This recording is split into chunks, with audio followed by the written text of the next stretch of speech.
for capers. And one of the things that they mentioned at that time was that, they educate. So I sent an email out to staff asking if they would be interested in Geary County hosting a retirement seminar. And I got a resounding yes. So the morning of May 22nd, we will be doing a Capers retirement seminar. Capers and Paige Ashley will be here to present on Capers retirement. And then after that, she'll do one for KTNF retirement. So any employee that's within a few years of retiring has been invited to participate in that event. Where are you going to have it? Right here, In the chambers or over there at the conference? the chamber. Okay. I figure since it's a Wednesday, you guys won't be here, we could put it up on the. So, and then I just completed my second of 2 trainings on the Bermuda Triangle of Leave, educating supervisors on the pros and pitfalls of ADA, FMLA, and work comp. So I had around 25 to 30 on Friday and less than 10 today, but that's still 35 to 40 supervisors that have been trained on that. So even my own staff said that they learned a lot. So hopefully we'll have better communication with departments and divisions and supervisors when an employee is missing time or needs to miss time. And of course, the important thing is there's no magic words. So now they know what to watch for and when to bring HR into the fold. So that's all I have, unless there's any questions. Okay. Thank you. You'll be available later? I'll be back. I rebooted everything, so I just asked Tammy, but I haven't heard from her to see if. Yeah, I was buffering. I couldn't get in. Yeah, I don't know what. Okay. When it makes a noise, what does that mean? It's going down or up? I rebooted my computer because I thought maybe it's on my end and not the owl, and I just rebooted my computer, and then when I put it on, it popped open. So hopefully. Says If it's up, I'll stay over there. If it's not up, I'll come back and let you know. Okay, sounds Okay, good. it's up. It's up now? There you go. Okay, good. Thank you. Yeah, Tom said it's up and I can hear your voice.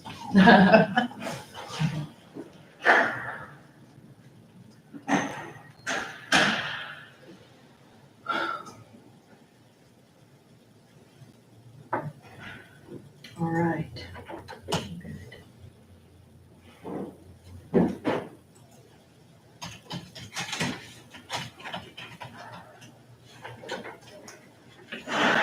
Betsy, I understood that the party that's interested in purchasing that property on Grant Avenue, they're coming today. Oh, good. Well, that's what they told me at the library the other day. Did you call, Jay?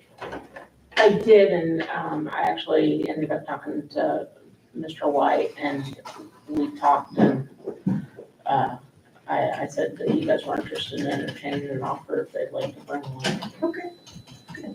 Because we'll have to go through a Publication. publication and hearing. So, okay. They wouldn't say what their offer is publicly though, if we're gonna go into, oh, they would? Okay. I wasn't sure until Because we have to publish it. oh, you have to publish it. Oh, okay. I thought that it was publishing. Okay. I was confused on, because I know it's a little bit different than what. Because, like your offer at a tax sale would be published.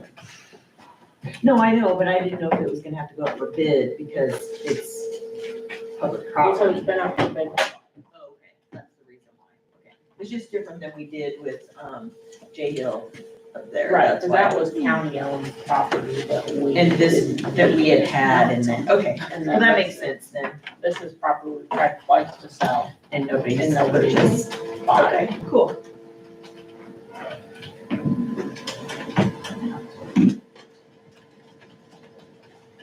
Well, maybe it's the internet, and that's why. My internet's been- I guess it's working now, Tammy. Yeah, they said it, the sound was on.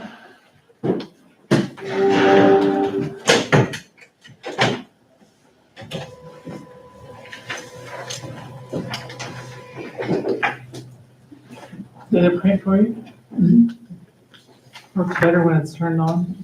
Well, I turned it on, that white light came on, so I was waiting for it to come on, and it didn't come on, so I pushed and held the button. Again, and then it oh, kind of yeah. triggered it, but pretty quiet though. Yeah, it is.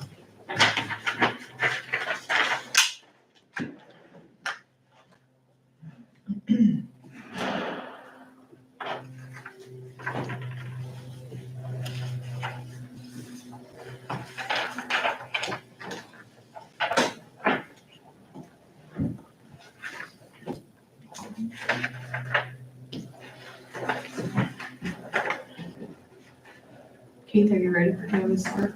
Yes, I'm sorry. That's okay. Good morning, Commissioners. Tammy Robinson, Finance Director. I have a few of the monthly reports, the way the month ended, and our deadline to get documents into the clerk. I was unable to get all of our monthly reports done, but I did get the cash flows reports and the sales tax for you. So I have the sales tax up on the board. And you can see for the month of April, we're 33.33% into the year. And the totals are in the green boxes. So you can see for the sales tax that goes into the general fund, we've received 43.72% of our budget. And on the hospital dedicated tax, we've received 34.71%. So we're in good shape on both of them. We're not too much over that hospital dedicated tax, but we're relatively aggressive on what we're budgeting for that because of our plan with the hospital bonds. So we're staying pretty much on target with that. And compared to prior year in 2024, the tax in the general fund, we received $63,950 more than last year. And the hospital dedicated tax is $32,983. The acorn is less, and that's because the CID has been shut off, so we would expect to see that. Are there any questions on the sales tax? No. Okay, I'm glad that we're still in good shape. Yes. On the building cash flow, again, 33.33% into the year. You can see that we had $12,224 spent from the building funds. And if you follow the cash reconciliation down on the left-hand side, you can see at this point in time, we have ending unencumbered cash of $693,314. We do have one project out there for $12,000 that has not been spent at this point in time. So taking that into account, we would actually have $681,314 available. We've spent 10.38% of our budget at this point in time. Are there any questions on the building cash flow? Okay. And then the last one I have is the CIP. Again, 33.33% into the year. We had $72,937 come in revenue. That was interest income, as well as that $62,915 on that check that we got back from that vehicle in the sheriff's department.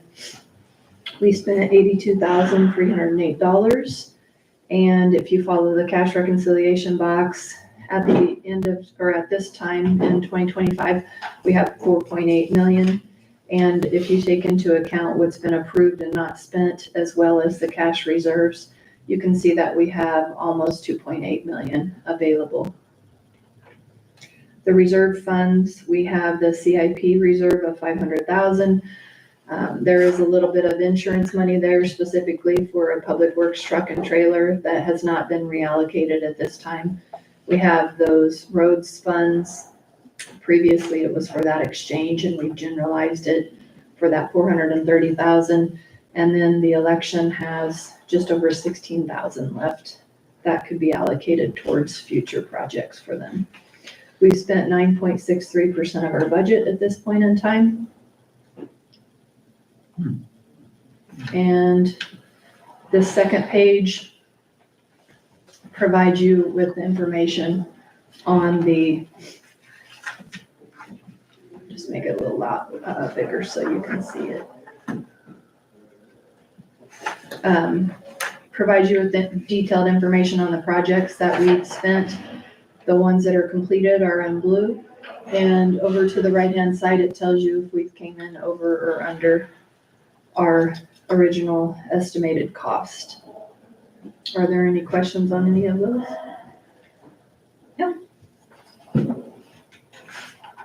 I do appreciate these. They're very simple to follow along. That's good, that's what we want, is for it to make it easy for you to look at and not have Yes. to wonder what you're reading. And know exactly, I like the percentages that you put in there.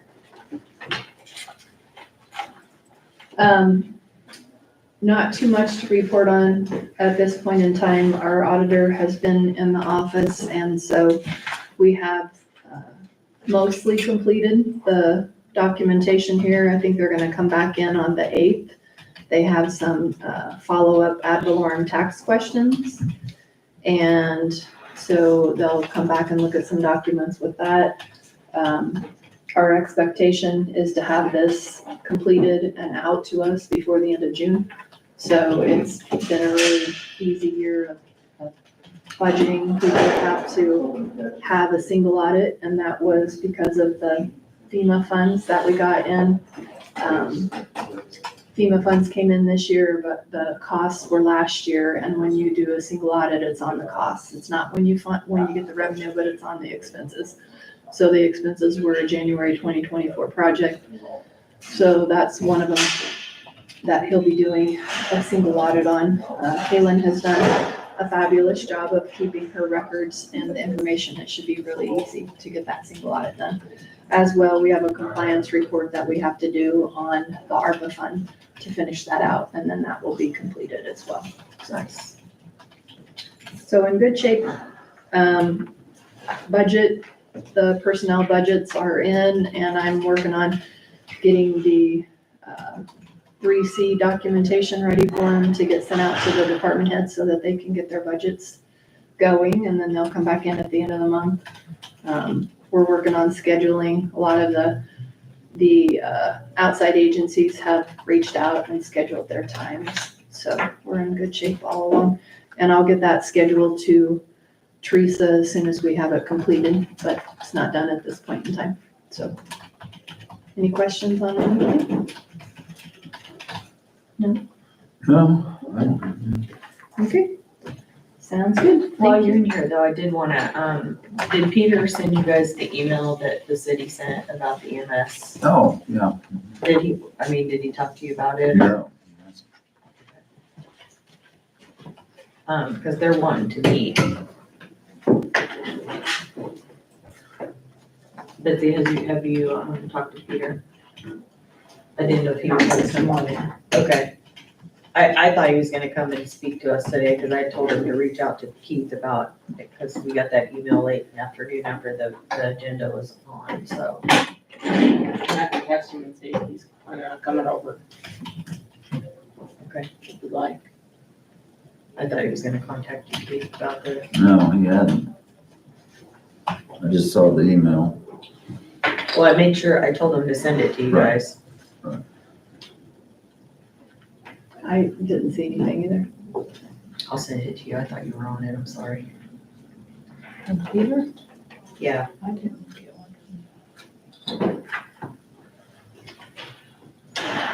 If I need to come back over, just let me know. I will be over when the sheriff comes in. I think he's gonna talk about some contracts. So Betsy and I had worked on some information for him last week. So I think, Peter sent it to me, I was on it, but I never received it, and so I don't know, you were on it too, so I don't know if they're having problems with the email or not, cause they're transitioning, so I'll send it to you. sounds good. All right. Thank you. Hello, Mr. Owens, how are you?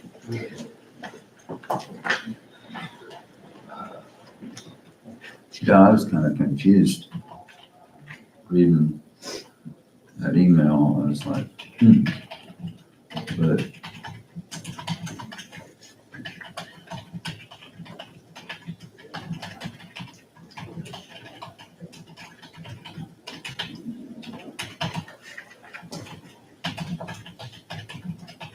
so were they wanting to meet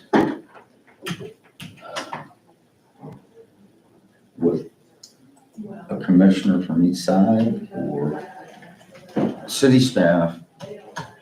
And People on the email was the city manager, Britton, Jamel, me, Tammy, Betsy, and Peter.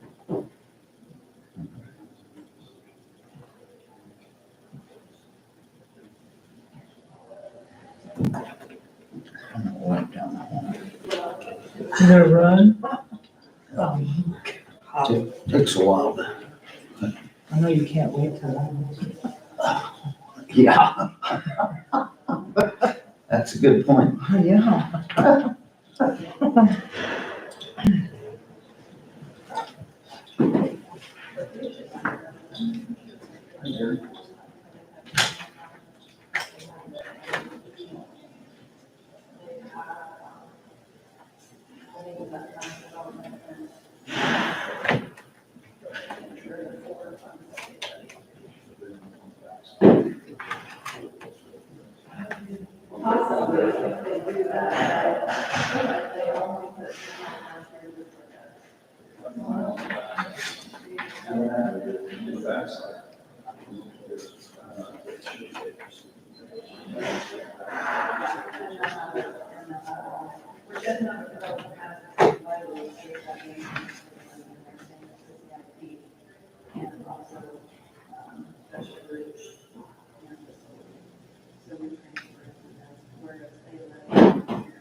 They have that kind of development program, like a robust for you to apply for, you apply for and then you get dollars. And so they levy so much each year for those specific reasons.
Cause like, right, so like,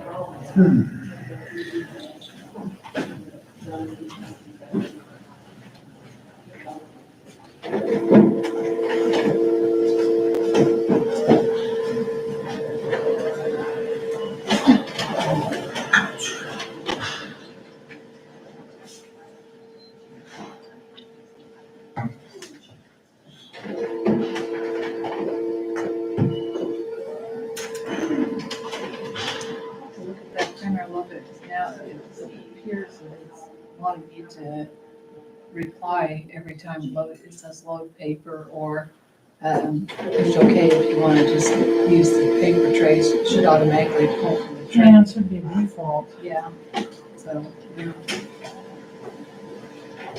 And that's the new one? Yeah. Yeah, you guys now need to change the settings or whatever, that's kind of crazy though.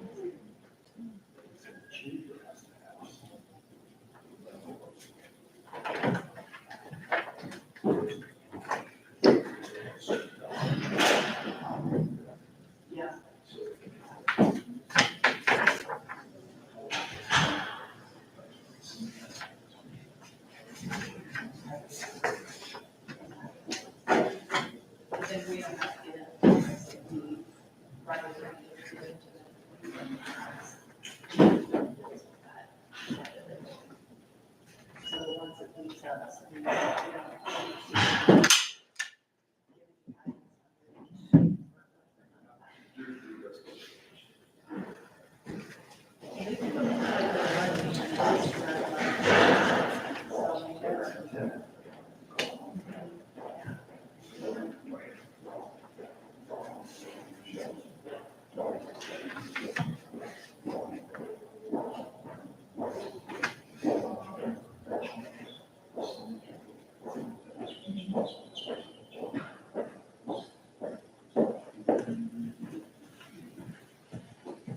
they have a commissioner on the board, and so that's what we're going to discuss.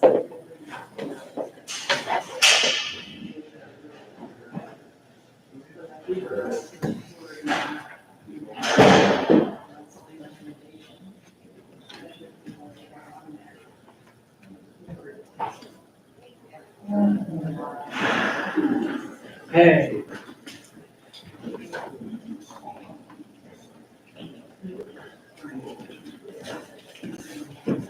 Waiting was hearing. Hmm. Said Alex Tyson. Or you can put a link. Thank you. What? I don't figure it might come up in public comment or anything. Okay. Because I know. Alex is just. What's that? I told him to come in after like lunchtime-ish, around public comment time. Okay.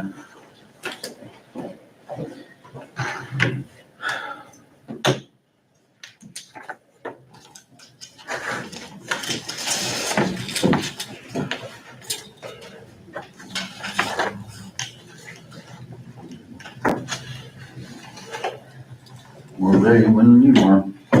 Okay. At the end of April, we ran a total of 43 calls for the year compared to 44 for last year. So staying pretty even. Month of April, we had 16 fire calls. One was a building fire and the other one was a vehicle fire. There was two major ones. Still working on the CIP for the fire budget part. We got it just about done. We're gonna look at that a little bit more, and then we'll have that ready when we do our presentations to you guys and stuff. Last week, eight of us went down to White City on Wednesday night for, they had training. They brought in people from the Kansas Forestry Department to talk about use of aircraft on fire scenes and stuff, how to utilize them and stuff. And real good training. We learned a lot that night. And this was all of our staff that we took down there, all our captains, lieutenants. So good training. So we're going to start doing a lot more of that and work with the other departments in the area because we all work together on major fires and stuff. We're down one truck right now, 117. The accelerator is not working on it. It's something to do with the electronic foot feed. It's in Salina Power Central or Central Power right now. County shops flatbedded it down there for us. Cause you go along and you hit a bump or something and you lose your power and you'd have to feather it back up and you get going for a while till you hit another bump or something. So they're looking at that. So hopefully we'll have that back this week. We're gonna check on that later on today to see where we're at on that. Thursday night, the ladies auxiliary for the fire department's having a fundraiser at Freddy's from 4 to 8. So much of the proceeds will be going back to them to help pay for food and stuff for the department. We invite everybody to show up. We'll have some firefighters down there and also a couple of our trucks down there that people can look at and stuff. The only other thing under the fire part, last week we opened the bids on what's called a light rescue combi tool, which we want to put on the trucks when we have fires involving semis or we're out at a farm site. If we need to get into a building or something, that's what this tool is going to be used for. It's not going to be used for rescue like the name implies and stuff. We looked at the bids, reviewed them and stuff. We would like to go with Wise Fire. We've seen their equipment. The bid from Rescue Specialists did not have the extend tip bid on it. So it did not meet our bid specifications. Plus, I don't know if that would really hold up to what we need. But we've seen the one from Wise Fire. The company is one of the top lines in the nation on fire equipment and stuff. So the bid of $16,583 from Wise is our recommendation. We put a request into FEMA on our AFG grant. We still got about 30,000 left in that account from everything we bought. We got a request to use that money to help pay for this instead of using taxpayer money. We put that request in 4 weeks ago, haven't heard anything back yet, but hopefully next week or two, we'll know something on that. And so if not, that's in our budget for that, and it comes in a lot less than what we budgeted for. So that's our recommendation on that. Let's go with Wise Fire for the tool. Make a motion that we do that recommendation. I'll second. Then moving second to go with the recommendation. All in favor, say aye. Aye. Okay. In your packet, you should have had a letter addressed to you talking about use of the 4-H Senior Citizens Center in the event that something happens that we can't use any of the county-owned buildings or stuff. After we had our meeting in here last week, I talked to Tyler, and he said, well, it is a county building, for one thing. And I said, yeah, there is a district court that's talked to them about trying to use the building too. But I think since you guys are the ones that have control of the buildings and stuff, we need to go ahead and get this taken care of and have it in place. And I'm open for any questions. I think this alleviate a lot of the problems or the questions we had in here during our meeting last week, is a lot of, well, what are we gonna do? And that way people can get in there and do their coup plan and put that in there and have it ready to go. And we can maybe even go as far as to sort of try to figure out a little bit on building layout ahead of time as to what we need and go from there, so. I think that would be a good idea. I think when you just have different Geary County departments on here, but, when all this comes into play, it seems that we should leave it basically like we have it now. I mean, I'm pretty adamant about keeping, just like what we have in this office building is mostly administrative stuff, and, keeping those in that central place, because, you hate to then, if they're spread out, then, Right. then the people are used to coming to do their stuff. Treasurer's office, register of deeds, or the appraiser's office, if you have them elsewhere, I just think that would make things worse. But I like this, what you did, and Yeah, well, it's a big enough building, I think, and chances are, if we don't need the entire building, somebody else can use part of the building. I like that part. Yeah. But Yeah, appreciate you doing that. we'll work with them, so if you guys are in agreement, I've got a copy here, you guys can sign them and stuff. The only question I had was, that second to last paragraph. Either the emergency management or the chair, I thought that it should be a combined joint. I mean, the chair talks to you. I don't know how you guys feel about that, but, well, I would assume that Gary would contact whatever, and then the chair would make the.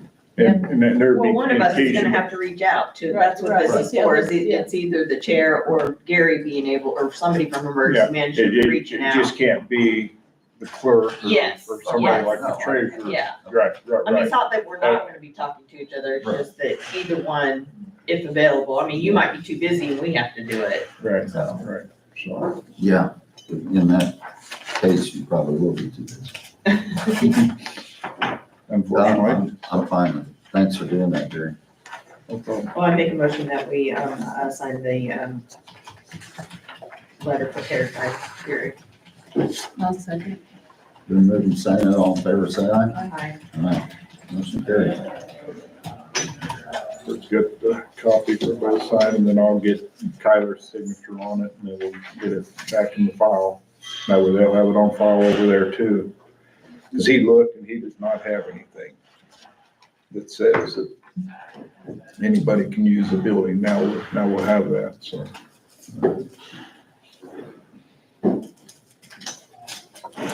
we're doing, phase 2 of the commodity flow study. We talked about it, saying about the semis going up and down the highway, counting those and stuff. This is phase 2. We're back out.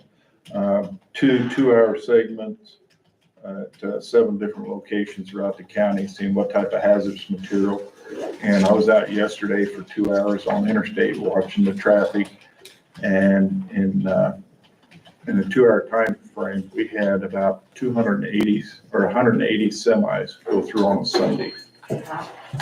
And probably about 3% of them were flat of some sort on them. So I didn't know what we'd get on a Sunday, but we're going out different times in the daytime and different days, just seeing what we've got. So we'll get that told, that we got till about the 15th to get those monitoring done. Mitigation funding. Let me grab the letter here real fast. We got a letter last week from emergency management at state level. Because of the disaster declaration 4774, which dealt with the storms in June and July last year, we were designated as a county. That's where we got the money for county shops to redo the roads and that kind of stuff after the damage and stuff. There is some hazard mitigation money available. Looking here for how much it was, approximately $350,000 in federal funding. It's a local match of 25%. I sent this on to Jeremy. I sent it on to the city manager and also Ray Ibera. And I said, we've got a short window of time. It has to be back in to them to the state by Friday, May the 16th through my office. And I said, get it. If you've got some project, let me know. I'll work with you on it. The city manager did reply to me that he received it and he made sure that Ray's working on that. I don't know if Jeremy's got any possible projects for mitigation that we can do and stuff. He's sitting. We don't have any mitigation for Okay. 4774 project. We're working on some for the June event for that Kansas Falls Road. We actually have a meeting with FEMA. They're coming up on that. So. Okay. But I just wanted that on the record that we did reach out to everybody so we don't have a problem with somebody saying they didn't know about it. So the only other thing I've got is May 21st is risk management meeting. I'll be sending that email out 21st at 2 over my office. And our room is reserved for the 27th for that Tuesday for that cybersecurity function deal. And I'll be working with Next Tech on getting some scenarios set up and stuff. So like he said, we'll do 3 of them. We'll get those set up and have those ready for that day. So we can go from that. So especially now, and I'll get the word out to everybody that we do have the senior center. So that'll play into that a little bit too. So I think that's it. Anything? So, okay. When did you say that auxiliary amount was? Thursday. Thursday night. Thursday, Friday. What time? 4 to 8.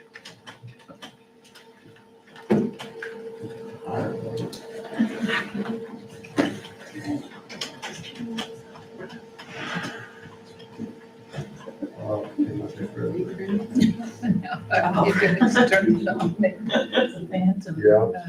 I think, or maybe this is later or whatever. You need to. You're the first one.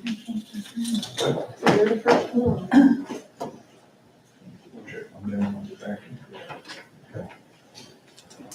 Are you ready? You feeling better? I'm still trying to get it out of me. So it's been a for some reason. Still coughing. Don't pass it on.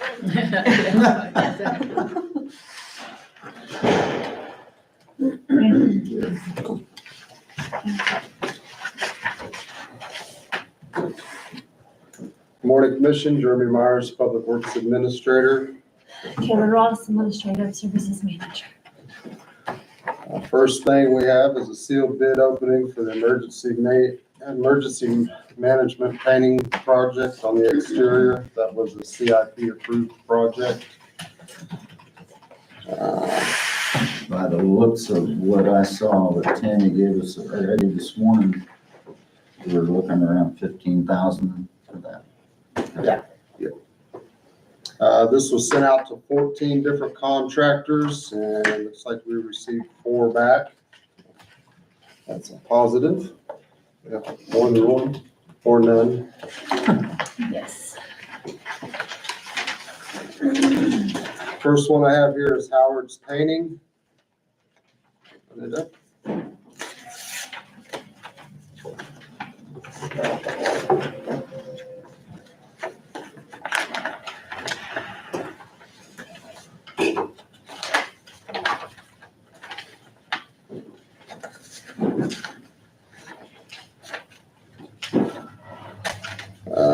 Looks like he has $17,500. Says would request county pay for the materials. And got a change order cost of $30 per hour. Estimated start date from date of approval. Estimated finish date. With you time period. Pretty hard to read. Is, We'll do some more review. is that here in town? It doesn't sound familiar. Howard's Painting, I think they're from Chapman. Chapman. Yeah, they've actually done quite a bit of work for us. They They painted painted the- our place Yeah, painted the and the hallway. hallway and those things, yeah. Next, we have Riley Construction Company.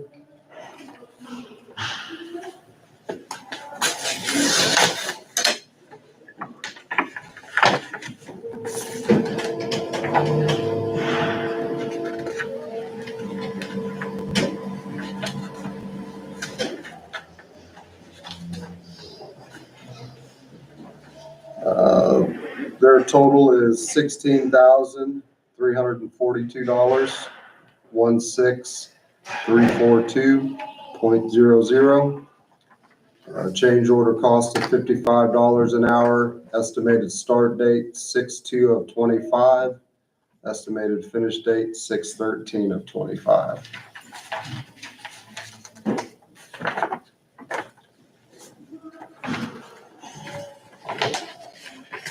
Next is Pete's Painting, and I don't believe Pete's Painting was on the bid tabulation sheet. I have to pencil that one in. I didn't get a tabulation sheet. I didn't You either. know, just thought about that. That's all right. That's my bad. Trying to do things a little different and I was supposed to bring you I all was gonna say, I was copies, looking but through here and I thought, I don't see one. I'll send them to you That's when you get back. Yeah, when you just. Our apologies for that. We did do a little bit different with these. The bid tabulation sheets, we felt like sending them with all of our other items and then all of that information getting posted on the website. There's a lot of personal information with these as Yeah. far as addresses where some people work out of their homes. We're giving their personal address Sure. out and we just wanted to kind of cut back on that a little bit. So, Pete's Painting, Where's he from? Topeka, Kansas.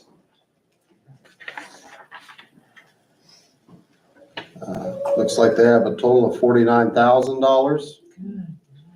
$125 per hour change order. Estimated start date of 7/10/25. Estimated finish 7/22/25.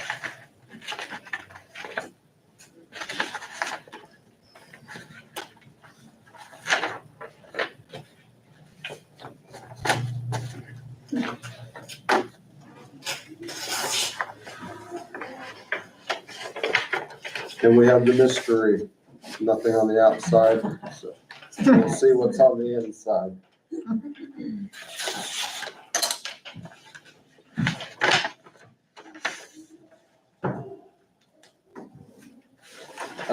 Company is Picasso Painting, Inc., and they are out of Topeka, Kansas.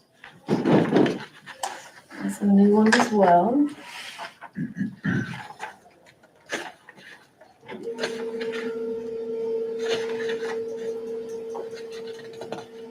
Looks like they have a total cost of $43,750, 43750. Change order cost of $65 an hour, estimated start June 5th of 25, finish date of June 13th, 2025. With that, I would recommend that we take these back and review them and The Howard painting, is that Ben Howard? Or is it his brother's? Okay. Sean. Sean, okay. Yeah. I was gonna say Ben lives here. I Yeah. know he's from Chapman, but I didn't know if they're back in there. So again, we'll take those back and review them and give a recommendation at a later date. All right, thank you. Next, we have a couple requested petitions. One did come in a little later, so you wouldn't have received that in your packet. First one is from Caroline and Sons, and that is gonna be for water for livestock purposes on Carr Road. This one is a little bit different.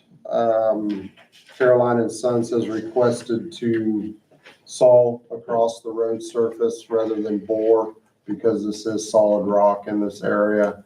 I did talk with Mike about it. They have done this in the past, one location on Burley Hill when Mr. Cox was still here. He did allow them to do it with the stipulations that they put the worst rock in there and pack it all in so there's no settling issues moving forward. So I'm okay with that as well. I think they do good work. Don't have to worry too much about them, so. In that area that they did is holding up fine. Yeah. If it were to be on the downside of the hill or the slope area, I might be a little bit more hesitant to allow it because you're opening a seam, and then when we have that freeze thaw effect for the winter, could potentially open up some spring issues there. But this is up on top of the hill, flat area, so I don't see any potential issues caused from it. So with that one, I'd recommend commission approval. So moved. A second. Been moving some, all in favor, say aye. Aye. Motion carried. Jeremy, the one that we did get that we're gonna do, if you could send that to Teresa so she can just upload it in the packet. Okay. So when people go to, if they like watch it after, they'll be able to reference it at least. Yep. Thank you. Or, well, actually, Kayla probably is gonna do that. Oh, and the dates. Oh, The second request petition for rural water number 1 is gonna be for residential water on Ramsauer Road for Dennis Anderson. This is a standard installation. They will be boring this one, putting a case underneath the roadway so they can run their water line through it. Is it for a new house or is it No, it's an existing. existing? So with that one, I'd recommend commission and approval as well.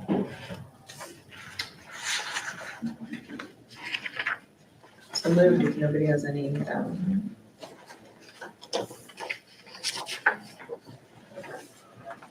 Yeah, I don't. I'll second. been moving second, all in favor, say aye. Aye. Aye, motion carried.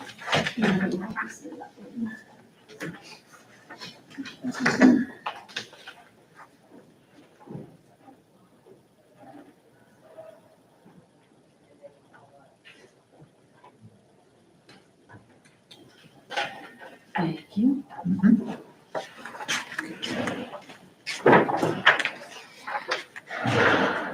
We have a Pinell Concrete placement sealed bid opening 11/15. It's not 11/15 yet, so I'll continue on and come back to that here in a little bit. MC 800 quotes, we did send out for quotes to 5 different contractors. They were due back March 24th for the 2025 chip seal seasons. Quotes were due back May 2nd. My apologies, we sent them out March 24th. We did receive 3 back. Vance Brothers was $2.45 per gallon, plus a 12-cent freight per gallon, at putting that total at $2.57. APAC was $2.81 per gallon, and Ergon Asphalt and Emulsions was $3.11 per gallon. Recommend commission approval to go with Vance Brothers for the 2025 MC 800 oil for chip sealing this year. And that was $2.57 a gallon. That was the lowest we received. So moved. Been moved and seconded. All in favor, say 2024 asphalt fuel supply had that, and their cost was $2.73, so it is down a little bit this year. Nice. all in favor, say aye. Aye.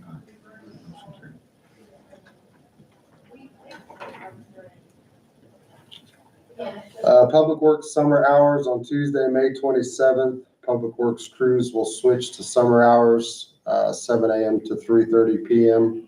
If commission's okay again with that this year. Been doing that in the past, and we will resume normal hours, 8 a.m. to 4:30 p.m. on Tuesday, September 2nd.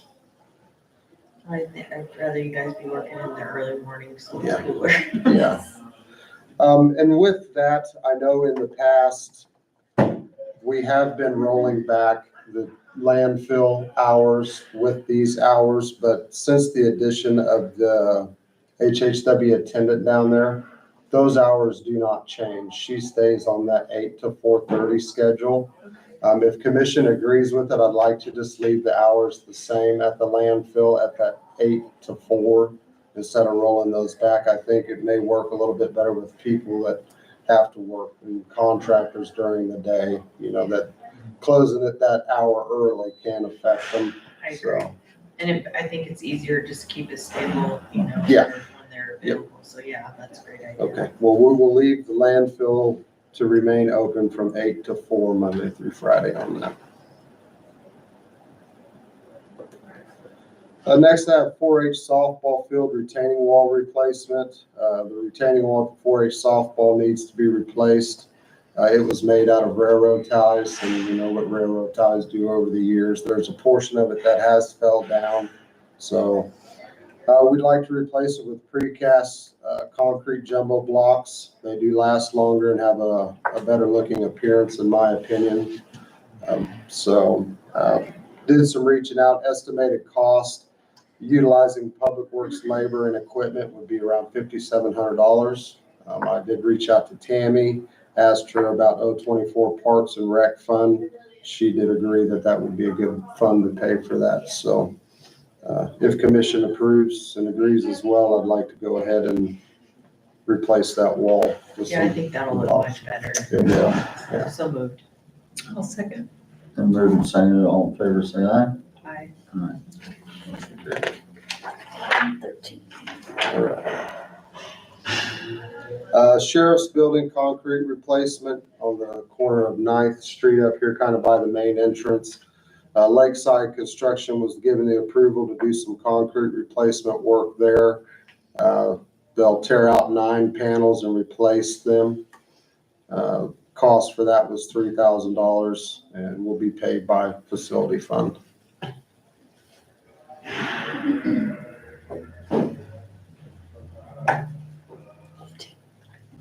You want to go ahead and do your Sure. first update there? So just a quick FEMA update on disaster number 4824, which was the June flooding we experienced last year. We have a site inspection scheduled for Wednesday, May 14th at 10 a.m. FEMA and Caden will be present to inspect the culvert damage on Kansas Falls Road. We've requested mitigation for that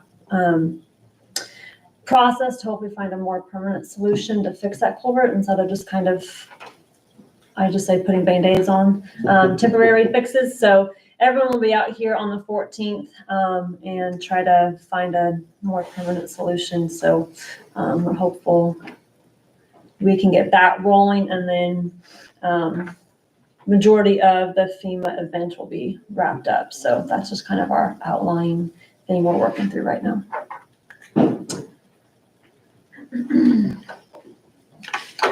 15, yep. And we'll go back and do the sealed bid opening for the Pinell concrete replacement project. That was also a CIP approved project. Sent out to 11 different vendors, and we got one bid. Sent out reminder emails last week.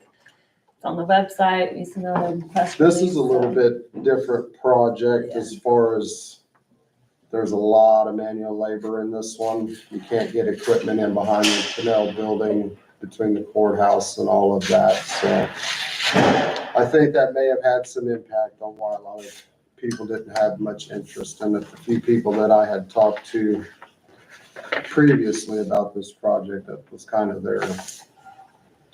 their word was, man, there's a lot of labor in that one. So, Merino Foundation LLC submitted a bid. They're from St. George, Kansas.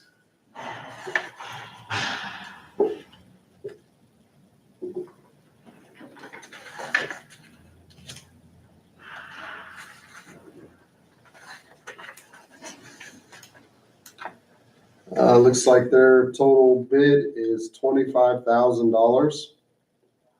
They've got a change order cost of $125. Says here concrete total of 3,000. Handrail total. County will provide handrail and ADA grate. County will provide. So I'm assuming they're wanting us to provide the handrail replacement as well as the ADA grate. So I can talk with them to see exactly what that is. Estimated start date of 5/19/25. Estimated completion date of 5/28/2025. Looks like they have a warranty date 01/28/26. And the warranty of materials 01/28/26. So approximately a little less than a year there. Other than that, I will take this back and review it. So you said they'll start when? It says 5/19. Okay, that's the date, I mean, 5/19/2025. unless you wanna come back next week for us to approve or accept the recommendation. Because that would be. Because that would be the day you would come back to ask about it. Right. Yeah, if I need to, I can request some time, maybe next Monday. Yeah, if you want to go with Yeah, it, sure. I definitely want to review it and talk to the Yeah. contractor prior to making any recommendation to the commission. So, yeah, let me do that. If I need to make some time, I'll get with Teresa. Or if the contractor wants to hold off a week, I don't know. Yeah. We'll talk to him and see just how firm that date would be, so.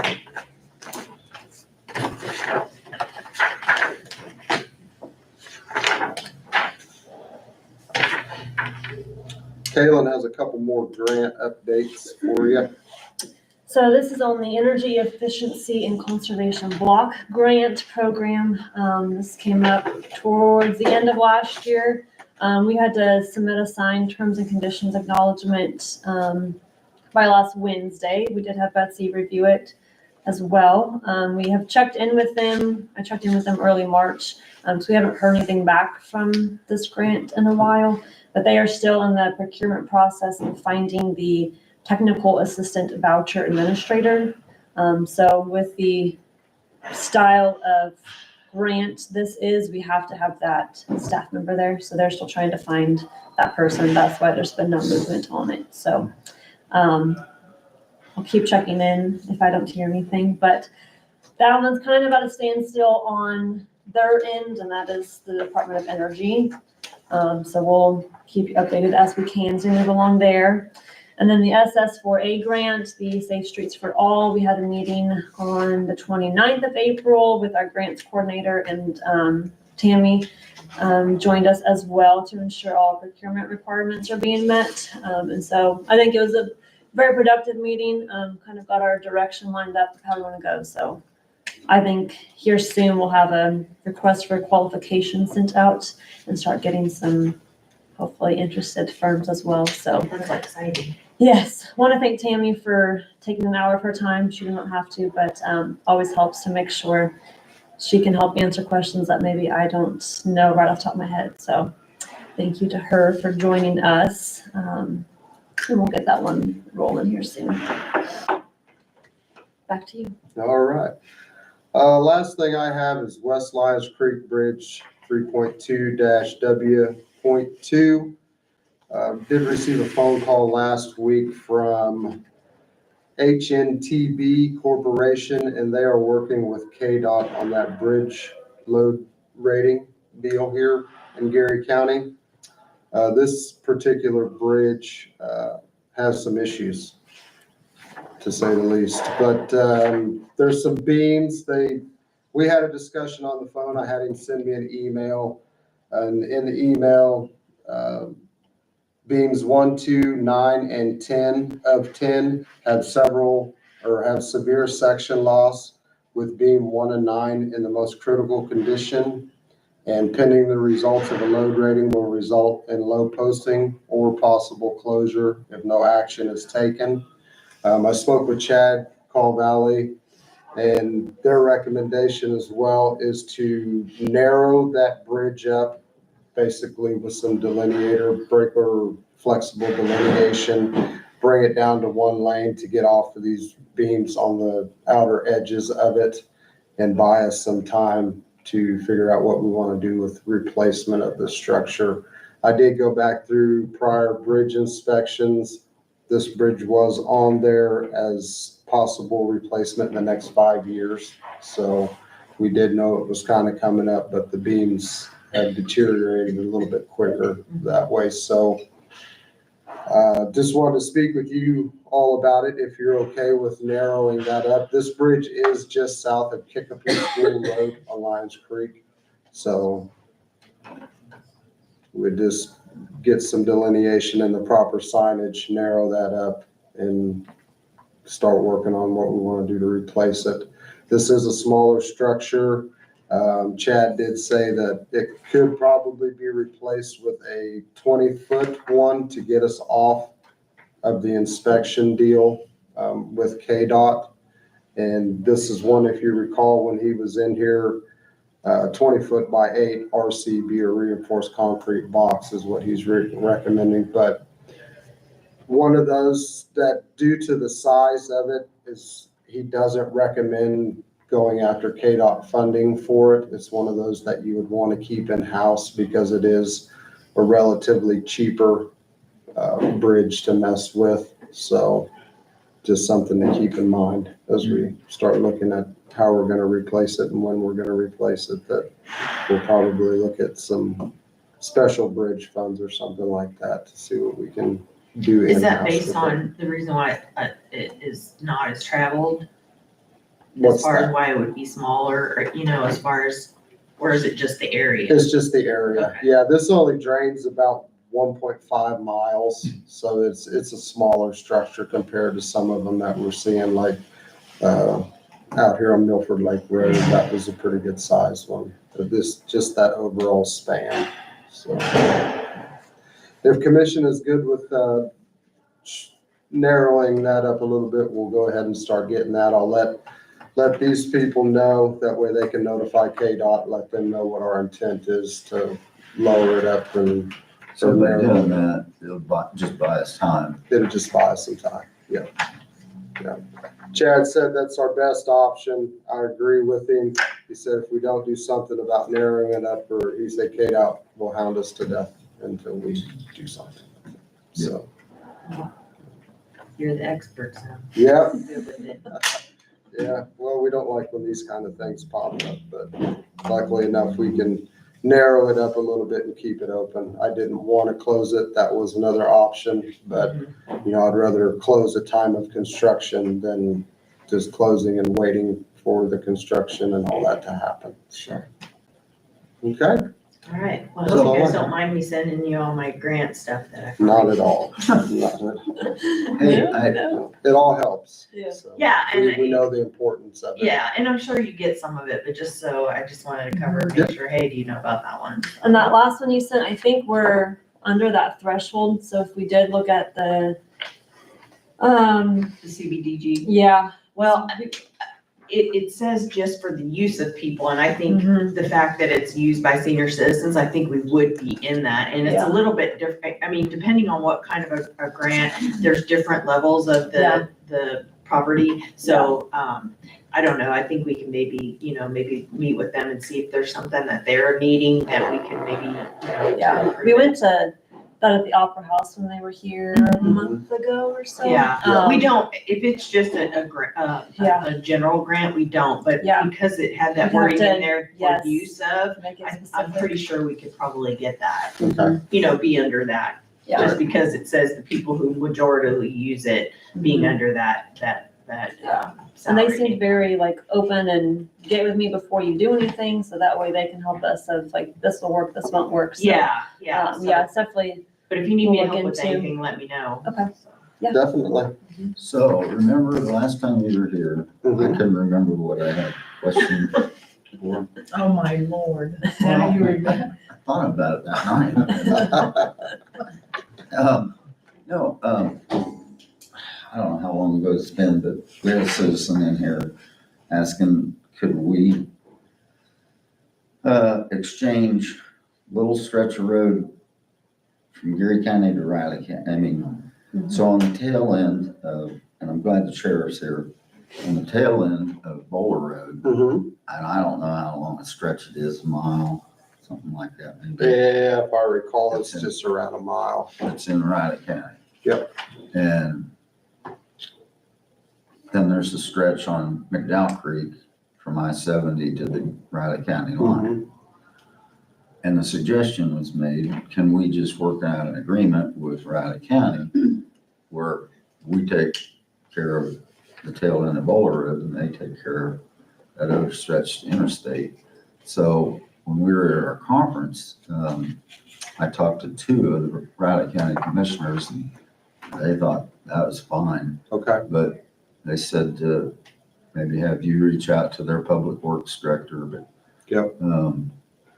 Yeah, because I know that portion of Bowler, we used to maintain that. And then when Corey was still here, Riley County took it back over. Basically, we wanted to start charging Riley County for maintaining that, which rightfully so, I think, we Sure, but should if be it's a doing swap, something. I think that would work out best for both. Yeah. Because I guess Yeah. Riley County has to go clear They have around to to get come to it. I way mean, it makes around no to do sense it. if you Yeah, can make it it's easier pretty to tough swap for them it. to do. well, and Riley County PD has to drive down there and check it out.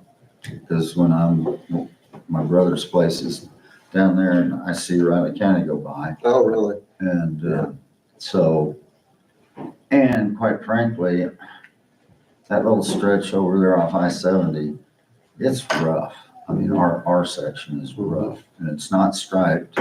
So when you're coming either way, but you get to Riley County line and it's all nice and paved and Right. striped. Yeah, because they just redid that portion of theirs. Yeah. So, no, So, I can reach out to them, yeah, and talk to them about it and see what kind of agreement they may want to come up with, as far as swapping that. I mean, I don't have any issue with it from Public Works point of view. It's easier for us to maintain the gravel than it is the asphalt up there as well. So, if you don't mind, nope, not a problem. then it'd just require patrol to go clear the dead end, which ain't much farther, so. So I can surely do that. Okay, thank you. Anything else? Nope. All right, well, thank you. Thank you. Right on time.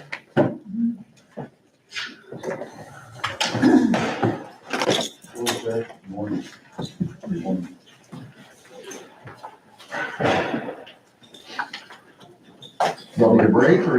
come on, we're ready. All right, We're rock and roll. keep the day rolling. Good morning, Nate Beckman, Geary County Sheriff. Morning. There's 3 topics I plan on discussing just to make sure I keep you all in the loop on our business as well as any community members who are watching. One will be in reference to our contracts and the food part of the jail, as well as the second topic, which will be medical contracts in the jail. As I mentioned before, all of these contracts are coming up at the first of the year, which is difficult for a new sheriff coming in to get everything put together and make a good educated decision on what direction I want to move forward to. So as I mentioned last time, I've already extended the medical contract for 3 months because that was already past the date and we were forced to do that very quick manner. The food contract is coming up right around the corner as well. Matter of fact, I think this week. And then the third topic is a resolution that Beth and I have been discussing in reference to what we're going to charge for daily per diem for outside inmates that we house. So we'll go ahead and get started if there's no initial questions in reference to just the food contract. So if you want to pull out your copies, if you have some, if not, we can get you some copies in reference to the food service proposals. We have. Okay. So your first one there, you want to pull out option 2. We're going to start with option 2 on the food service one. I'm not going to go detail to detail here. You guys have it in front of you, but for whoever's watching, I will discuss some things. So for some of the pros on option 2, as you can see, is pricing. So in reference to pricing on option 2, you can see 408 is the final amount that they quoted us, which comes out to $3 and roughly, we'll round up 73 cents per meal. We serve 3 meals per day. So that price is 408, 106.50. Now with that being said, we've been negotiating back and forth between option 1 and option 2 for several weeks now. And option 2 here that we're looking at now has actually given us a more recent proposal.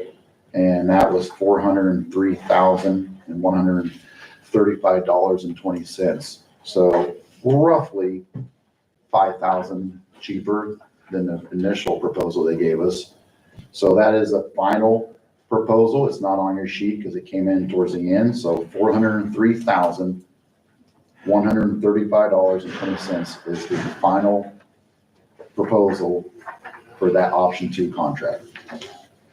If you look up above, what comes, some benefits that we think comes with option 2 is their food is better quality food, is what we determined. It appears there's more food there per entree. And they have told us if we can work out non-compete issues, there are some non-compete issues. One perk right now with the current contract is we have a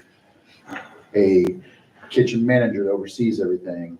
And that kitchen manager does a great job, is knowledgeable, has all the information on our internal components that go on. So we have to work out a non-compete situation with Betsy in reference to if we choose to go with option 2, they said they would hire our current kitchen manager, but that manager's under a non-compete clause with the current food contract service. So that's a little bit of something we have to work out, and that's even an option. If we choose to go with option 2, can we rehire the new kitchen manager, or is there an issue there where litigation come in contract because breach of contracts and stuff? Going over to option 1, if there's no questions on option 2, is there any questions on option 2? Only that if we can't go through, if we go with option 2, she's gonna lose her job. Correct. We'd have to hire a new kitchen manager, new staff, all the above. That is a concern of ours for the cons there. And I forgot to mention option 2 is a new service that we don't know much about personally, besides just reaching out via emails and phone calls to kind of get some justification on credibility. Option 2 is something new, but the price point looks good. And the quality of food looks good.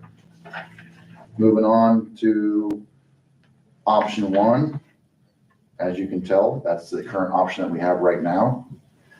All the current personnel stays in place. They know how everything operates.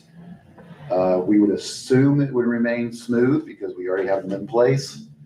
But as you can tell, the price point is quite a bit higher. We did not include the initial price point when they came at us and gave us a huge increase. That was $463,623. That's what they try to say, hey, this is what you are gonna owe. And they didn't give us 90 days notification on that. So they technically breached their contract by not giving us 90 days in advance that they're gonna spike the price up. So when I saw that spike in price, that's what made us go, we need to start getting some more proposals here. And so the only other business that we got a hold of in a timely manner was Kelwell. And there's also another one out there that we're trying to seek out. They have not responded to us yet. So with that being said, we'll kind of work our way down a little bit here. There's no complaints with the current staff. Once again, just proves that the current staff we have is a great staff that we have. Unfortunately, some of the cons is a price point. Some of the lower level managers are telling us one thing, but the higher COs are doing different things. The food is not as high quality as Option 2's food. So those are some of the big benefits and the cons that we're looking at. So I wanted to kind of keep you guys in the loop on what we're working with for SO business on the mill side. But yes, the final cost for them, Option 1 is $426,174. So 426 compared to 403. That's the difference. So you just gotta, at the end of the day, I gotta figure out what I think is best moving on. Is it better food for $20,000 cheaper? Is that better? Or do we wanna have to start with a new kitchen manager because a non-compete is gonna be an issue? Well, So I just I've wanna not been happy see what with your guys' this, input is on that. because we lost, the juvenile detention center no longer uses you guys for meals because of the quality of food that they have been receiving from Correct. this company. Correct. So they have not impressed me. Yeah, Option 1 is the current company we're with. We're trying not to use names here. And Option 2 is a company that we think might be a good change. We don't know much about them besides who we called and emailed. Now, when you say that you don't know much about them and they're not new to jail. They've been in the business for decades For and jail, decades. for, They're new for this area. yes, but they have experience working Correct. in jails. Yep. Okay. I just wanted to ask that because I wasn't Good sure. clarification. No, they've been in the business for, is it 25, 30 years is what they said? A long time. So we try to go out with people who've been in the business for more than 20 years. They're established. There's only one company that probably can compete with these when it comes to 20, 30 years, but we haven't heard back from them yet. So what's the contract? What's the length of the contract? It is up to us on how we want to write the contract and do we agree on that? And that, I'm not coming here to finalize any contracts today. Right. I'm coming here to make sure you guys in the public knows what we're working on right now. And then eventually when we get to, okay, we want to go with Option 1 or Option 2, we need to fine tune some of the contracts and make sure we lock in. Is this being increased so much percentage per year? Is it based off of the market? These are things we still got to finalize. This is me just updating. We only have two options at this point for food contracts. And these are the two options. Would there be consideration then if, let's say you went with Option 2, and I don't know what the cost savings was before when the juvenile and jail, they provided the food over there, if there was a cost savings at that time, but would there be a cost savings? You So know, there are would bumps. there be So we're, consideration to- yes, so there are bumps when it comes to like, we're just gonna say 100. We flow between 85 to 100, but we're just gonna say 100 because that gets us to the next price drop. And it's pretty common to get back up 98, 97. We bounce around on inmates. I don't have, do you have that in your packet there with the next bump is at 120? So we have to look at the detention center and see whatever that next bump is, that 120, 130. If we hit that next bump together, yeah, there's an option that they choose to get on with us. We can do that. Captain Cook, I believe, reached out to them. We have not got a response back on it. They're interested to explore the option. You have that pay, he is on the contract. He has to just find it real quick. Ownership has to It's find on it. page 7 of the Kelwell Foods contract. So I don't, but you guys have the contract? We don't have the contract. Okay, so just, what's that next bump up after 100? So 110, 119 meals is 344, 79, so. So if we 24 hit 20, which is 120, if they have 20, we'll get that little extra savings. I don't know if it's worth it or not. We're only talking about a few cents. So what do they, I'm just curious, like, do they have like, say we get over 100, like we're due 100, but we have 105 for like a week. Do they charge extra for those 5 times 3 or whatever meals? How do they do that? I'm just curious on that. They do charge, I think if you don't agree to the one, up to 119, Yeah. then it'll be an additional charge. Yeah. We feel comfortable right now. We've been maintaining below 100 for a while now. Wow. We feel good at that number, but there'll be an extra charge if we go over 100, yes. So that's the food contracts. I wanted to make sure everyone's aware of the business since we are looking at 400, north of 400 some $1,000. That's a big contract that we deal with. Any other questions? Okay. You're welcome. Moving on to the medical side of things. Healthcare, huge cost for us in our facility. This is just the contract. We have all kinds of other charges on top of the contract. We have medical bills that pop up. We have pharmaceutical bills that pop up. Last number I ran, we're approaching 800 some $1,000 probably per year on pharmacy, hospital visits, x-rays, you name it. But I want to remind you, this is just contract to get your hours for medical. This is not all the other stuff that comes with it when somebody gets sick in the jail or this or that or transport. So we'll start with option 1 on the medical side of things. As you can see, approach option 1 is $13,000 cheaper. Okay. It is a local company based in Kansas, so a lot of information out there about how they operate here in Kansas. The cons, they don't specialize in this kind of work, the jail side of stuff. They don't have much for policies and procedures because they don't specialize in the jail side of things. They do not provide electronic medical records, which I want to get to, because electronic medical records are a much more efficient way to operate. That way we don't take up tons and tons of square footage on all this paperwork in our building. And then they do not provide any type of training. It's pretty much the most basic way to get by with medical healthcare. And that is our current way we're operating right now. And as you can see, the most recent proposal with the option 1, which is the one we have right now, it does not come with mental health services. That option proposal was $247,000, 679 cents per year. Any questions on option 1? Okay, and if you guys, I'm not sure if you guys are aware of how we got the option 1, because that is the current one we are working with. It's because the previous one pretty much dropped it on us that they're not going to work with us anymore. And so the previous administration kind of had a scramble, and we came up with option 1, which is a very basic one. And I personally feel like that just opens us up for litigation to go with the cheapest healthcare out there. But I understand probably why they did what they did, because when you're dropped with this at the last second, you're kind of forced to scramble a little bit.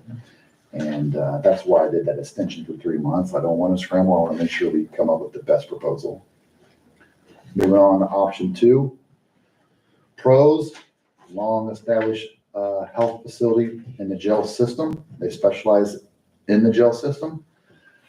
They have many contracts already at Kansas jails here in the state, so that's good.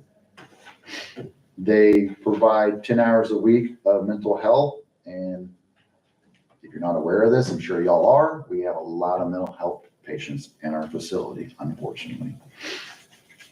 They force you to get electronic medical records, which I think is a good thing. With that being said, when you go electronic, there's a cost, additional cost. So you'll see on option 2 and option 3, prices are gonna be more expensive than option 1. 1, because it seems to be better healthcare. 2, they give you mental training and mental options for patients that need mental evaluation. And they also have electronic medical records, which is the current way of doing things nowadays. The cons are the LPN based for on-site nursing. Right now, our current nurse, she has been there for 9 years. She knows everything inside out. Smooth operation right now with her. She is an LPN, but she's getting ready to get her RN certification. So that is the downside of option 2, is that pricing that they gave us is for an LPN.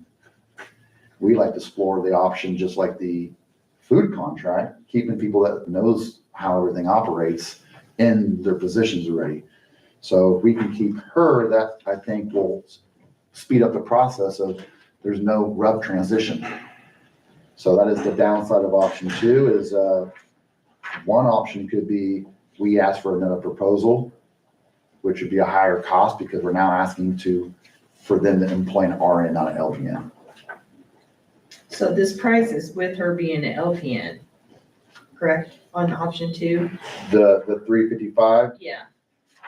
that is 355, that is LPN is my understanding. Is that So correct? that's Yes. $100,000 more than what the first one Well, is. like I said, the first option is you're scraping by and just waiting for litigation, in Yeah. my opinion. No, I know, I just wanna make sure I understand. No, So- that is true. So So what would it go up to if she gets her RN?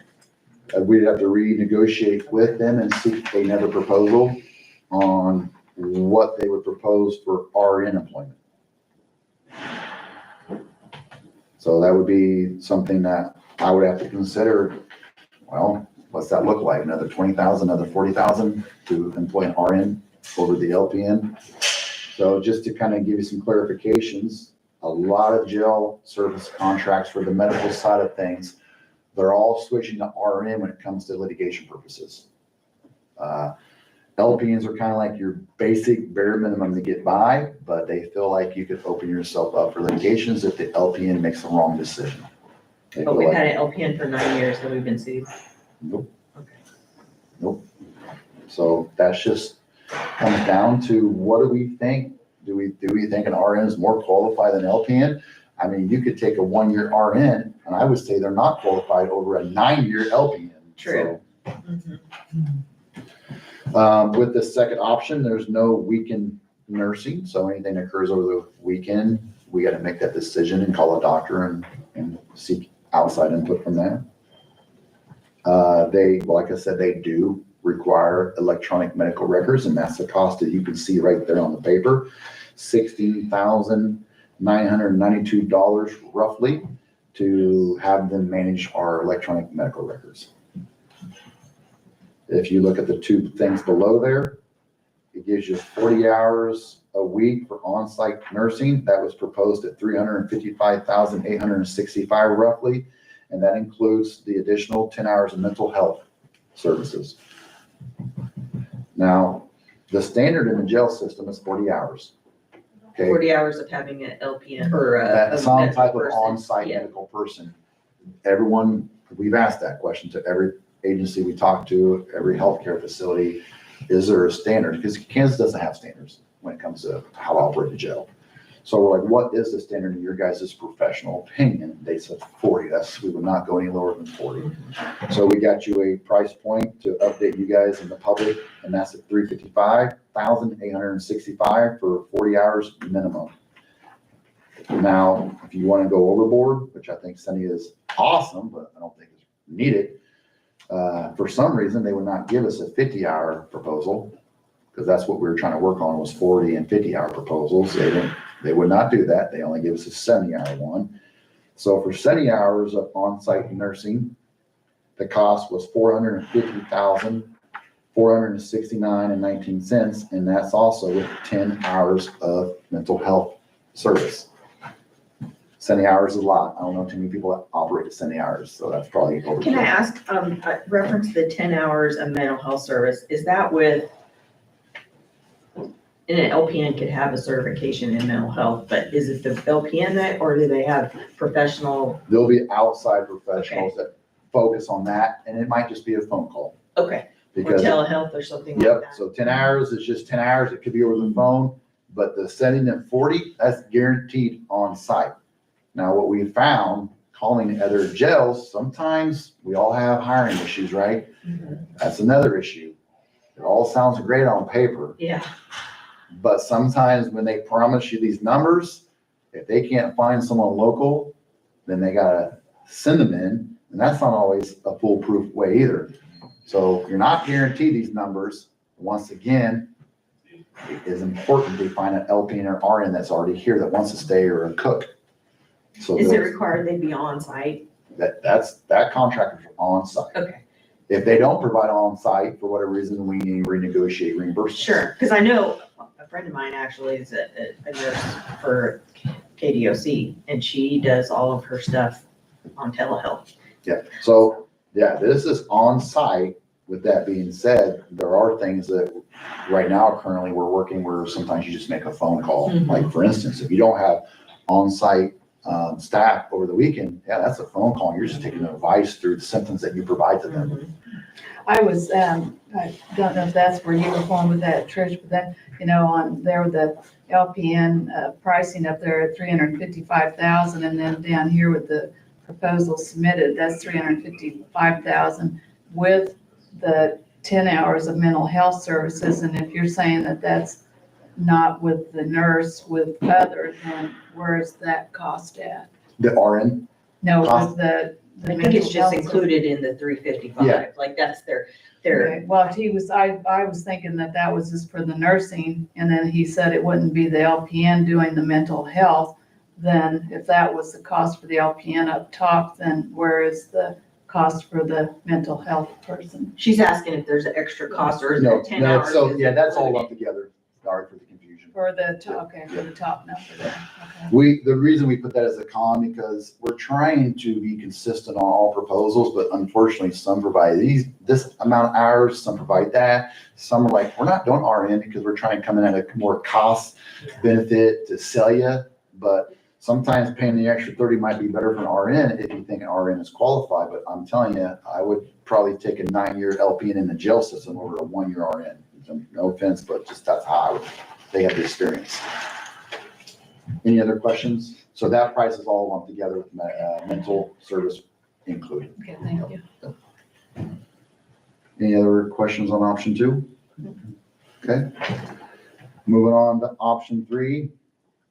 Just like option 2, they've been in the game for a long, long time. They have a current contract only 3 hours away, so they're not necessarily new to the area. In addition to option 2, they also provide 10 hours of mental health services. And I'd like to note that I think that 10 hours is beneficial because once again, we have a lot of patients that need that requirement in the jail. Since they've been in the business, they're just like option 2. They have policies and procedures already set up that they've implemented through experience, through attorneys and all that stuff. Pricing. So pricing for the LPN is $260, $676. So that's nice that they included the pricing for LPN. And then they also said, well, we're going to go ahead and include what it would cost for the RN. So $308,035. I'd like to think that that's consistent across the board. So if you notice, that's a roughly a $48,000 increase if you go with an RN. It's probably safe to say that you're looking at 40 to 50,000 if you wanted to add that to the other contract, if you wanted to explore that option on option 2. Provides an LPN coverage 5 hours a day. If you go with that LPN option, they force you to get the electronic medical records. So that's $14,160 for 3 years. That's the price. And if you notice, I think this is huge. Then it drops off to just a monthly fee. So if you figure the math up, that monthly fee is between $500 and $700. That's not gonna add up to 14,000, so they give you a price break after 3 years. So if you compare that to option 2, that's a little bit cheaper for a few years, and it's way cheaper after 3 years. Option 1 has no price point on that because they don't provide electronic medical records. So it's 14,160 additional to the original contract because it covers the our electronic. And then said you were gonna talk about that because of the storage. Yes, we have a room that is full of documentation. It's the same room that keeps getting flooded. We obviously have things off the ground because we learned from the first flood that, things get ruined. So at some point, we just run out of room because we have all this documentation everywhere. And I think it's smart to go the electronic way. I like that it provides the weekend LPN coverage, 5 Yes, hours per day.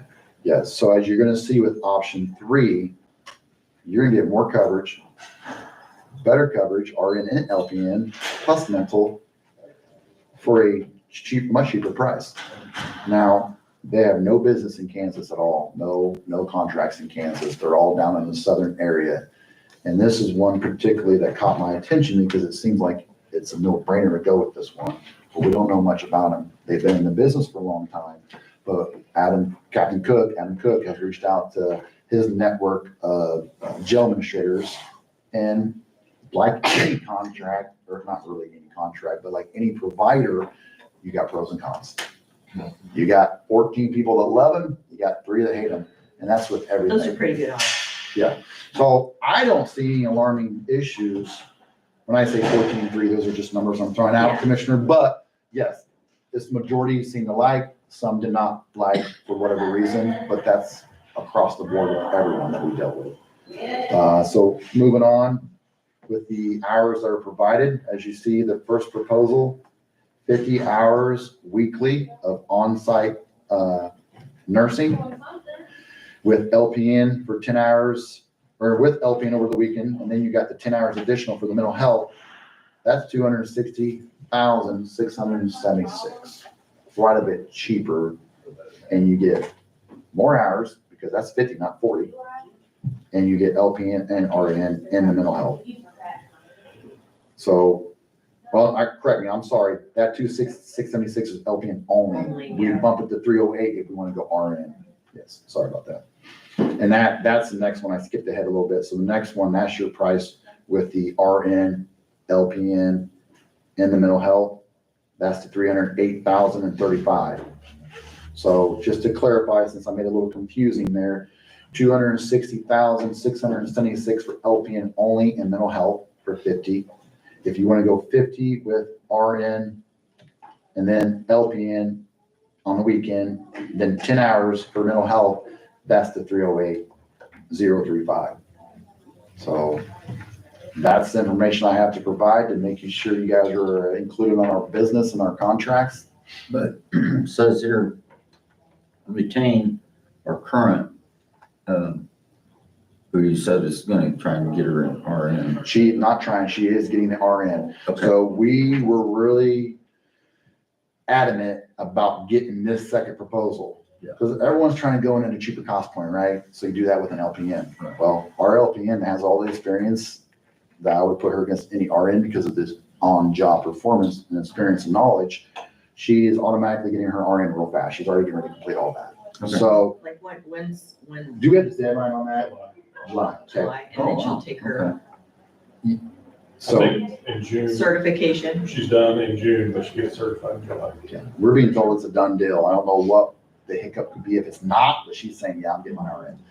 So we think the 9 years of experience, nothing but positive things to say about her. I mean, she worked here way longer than I have, but everyone I've worked with that's been here at the SO has nothing but positive things to say. So I wanted to make sure I update the community and the board on, okay, 308 might be higher than 200 and some thousand, but look at what you're getting. You're getting 10 more hours, you're getting mental, and you're getting a 9-year veteran to come back as an RN. Well, and so that would offset, in my opinion, the cons of being an unknown company in our area, because she has the experience here. Correct. And so to backtrack on this one and the food, since I'm done with both of them, if there's not any more Can you talk questions? about the option for the pool, The what? the option for the pool and the costs? Yes, so is it 25,000 on the pool? You can do whatever you want. Okay, I think it's 25,000 what they What they presented. proposed, yeah. Yeah, what they presented us and proposed. And so that money is there to go back towards any additional costs on the medical side of things. So once again, I guess I'm not understanding what you're So talking this, about. it is really important on this pool because right now on interim, like he said, we have a very basic policy. So we're paying a lot for pharmacy and for our medical costs, almost like a self-pay person. So for 9 months in 24, our cost was $260,000 for medical and whole health, in addition to our contract of $160,500 that we paid for interim for those 9 months in 2024. So this pool, they are really strong on negotiating costs, and they bring those costs down tremendously for us. It's a $25,000 pool, so the first $25,000 comes from there. If you don't spend it, which we have no idea because there's no basis for history, you get that money back. can I add something there, Tammy, real quick? Yeah. Okay. So 308 is with that 25,000 included. So you can take 308 and subtract 25,000. Really, that's what the contract is, but the 25,000 is gonna go towards medical fees. I can guarantee right now, we'll hit 25 in the first month or two. I mean, I can't say that for sure, but looking at previous history, Yeah. we spend hundreds of thousands of dollars on medical. But it's really gonna be about negotiating the costs though, because some of those contracts, we're not getting those contracted rates. Yeah, So we're paying a lot more and for they'll do that, medical care. they do that for us. And they do all of that, which means that their staff will not have to take care of any of this. They pay it all Well, out they're from their side. Experts being able to know this Yeah. is what you can pay. and- Right. Yeah. So we All don't, we right, well, won't have yeah, any of thanks that for, administration cost or any of the Yeah, fees those like are the paying hidden them. costs that we don't know about when we go through doing that, so I appreciate that. Yeah, thanks for bringing that up, Tammy, because that is important to know. If I could just add to that, there's the option to put however much money you want in that pool too. Okay. Yeah, we could take this 308.35 that includes the 25,000. We can say, you know what, throw another 50,000 on top of that. We're gonna hit that. We have hundreds of thousands of dollars between pharmaceutical and medical stuff. It just depends on what option we wanna take. Well, yeah, I mean, I think it'd be worth putting pen to paper on Mhm. how we figure out what that's gonna cost and what it could be saving us, so yeah, for sure. If there's no other questions, I'll kind of wrap up the food and medical contracts. So option 3 is, I think, a clear benefit to moving forward. That's what I'm gonna push for. Today is just me updating everyone. At the end of this, I have to get with our county counselor because she's already been looking at the 4 contracts, but I dropped them on her late, so she probably, I don't know, you're probably not prepared to talk yet because I dropped them on you at the last second, but. I mean, I've gone through them. I'm not Okay. gonna say anything in open session. Yeah. So at some point, her and I gotta sit down and probably, I already seen things on the contract that I wanna change. I mean, for one, I believe option 3 is the one that's only giving us 30 days. I'm like, that's not enough of time if we wanna make changes. We need way more, generally 90 days is what I like to see on a contract. So there's some things I wanna change on the contract, and then, I mean, I imagine Betsy's gonna have heck of a lot more things that she wants to change to make sure that we're protected. But I'm gonna push for option 3, as long as the contract works itself out. If we make changes on contract option 3, and they refuse to make the changes, I guess option 3 is no longer an opportunity, then we gotta go back to the second option. But option 3 is what I'm gonna push for, as long as we can work out the contract, and they agree to it for the medical side of things. What's your thoughts on that? I mean, I just think it's a no-brainer on medical. Option 3 seems to be better bang for a cheaper price. Makes sense. Yeah, I think consultant, I mean, you've already been talking to Tammy and Betsy, I mean, definitely getting their input on it. And then option 2 is the food service. This one's a little trickier because I like option 2, but there's a twist in that. We might lose our kitchen manager if we can't figure out how that non-compete works. I kind of talked to Betsy about this. seeking her opinion. I feel like they breached the contract already. They did not give us 90 days per contract, that they increased the price. So I was kind of asking Betsy, like, well, would that fault the contract? Does non-compete no longer there then? And so we're still working through that too, on that, but I'm pushing towards option two, if we can get the manager back in there. If we can't get the manager back in there, we don't really have any other option besides option one, unless the third company reaches back out to us. Well, that'd be just the same as retaining your 9-year experience RN. We really like the cook manager, and we really like the nursing we have right now. They've done great in the years they've been there, with very little, if any, complaints. Yeah. Any other questions about the contracts? Nope. Last piece of information we're gonna speak on is resolution 428/2025. So Betsy and I have kind of been going back and forth on this one, and I reviewed it, and it looks good. For a while, we we're kind of debating on pricing, but what's $2? What's $2? So 105, I'm good with that, Betsy. So you guys can proceed however you want on that one. Let's change the date on Yep. it to 5/5, Okay, 5/5. because that was for. Yep. So it would be Cinco de Mayo. resolution 5/5. Okay. 25. Are you gonna make that adjustment? You want me to make the adjustment and send it back to you? If you want them to pass it today, I would let them look at it and, I don't have electronic form. Have you guys received this copy? Have you even seen the resolution? I don't know what, I did not send this in the agenda. This is something that we were kind of working on over the last 4 or We 5 haven't days. seen it, but it, if you want to just explain that it's what you're going to be charging for each inmate, Yeah, correct? so there's a page of verbiage and statutes and things like that that pertain to what we're required to do via statute. I won't bore your time with that. I have changed the resolution to 552025, since that is today's date. We have wrote down here on the possible billable per diem. So what that means is JCPD, Grandview, Fort Riley, KDOC, or anyone else that chooses to house inmates in our detention center, we're gonna agree to bill everyone the same price, and that's $105. So that's what I would propose for this resolution. So this resolution would be $105 to charge everyone an equal rate across the board, no matter what jurisdiction you're from. And does that tie in with, well, what's that other from the state? KDOC? Yeah. So KDOC has agreed to pay up to 107.02 based off of their numbers they compiled. And this is where kind of Betsy and I were having a conversation about it.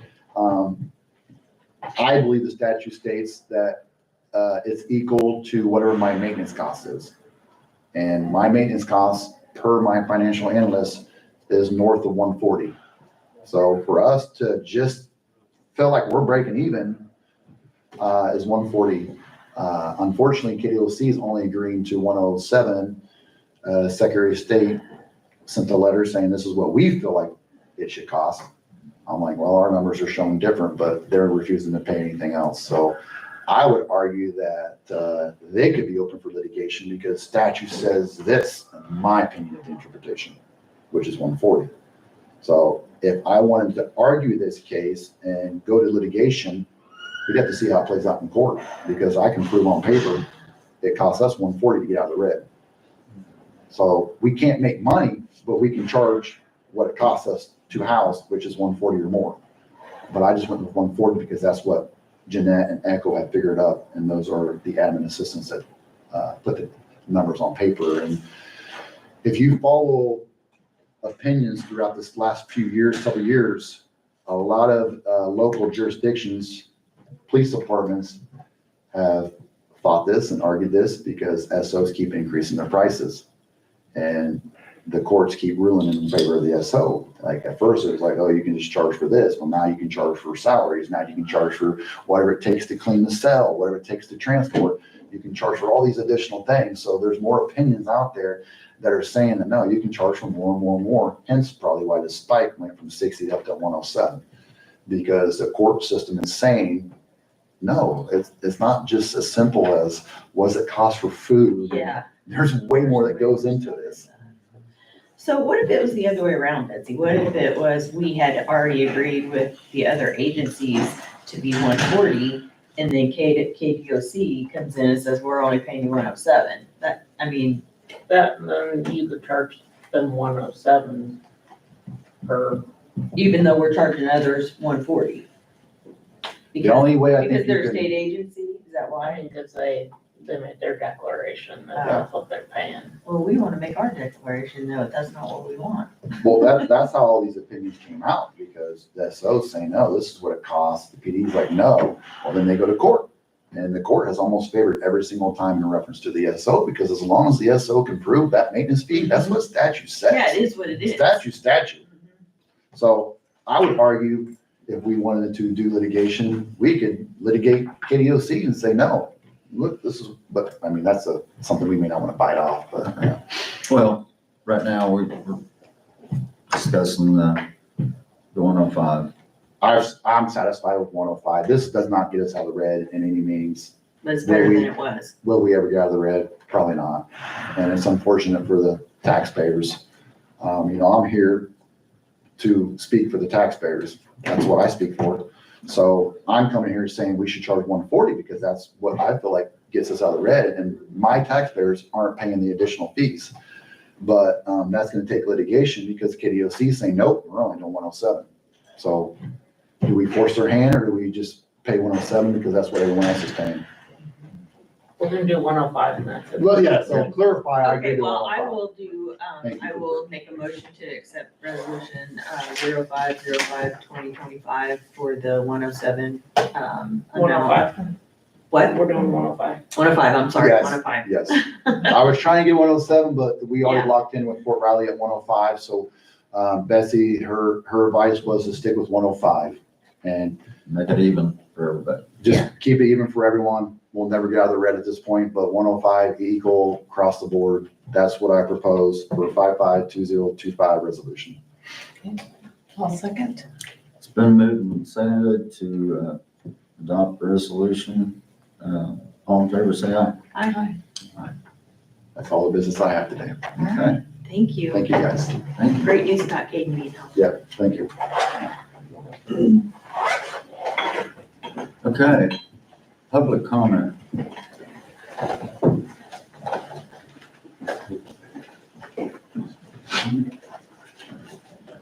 Gary, you're here for public comment? Yep. We thought you didn't like us anymore. You Just was haven't been looking here behind me. forever. To see if somebody else was.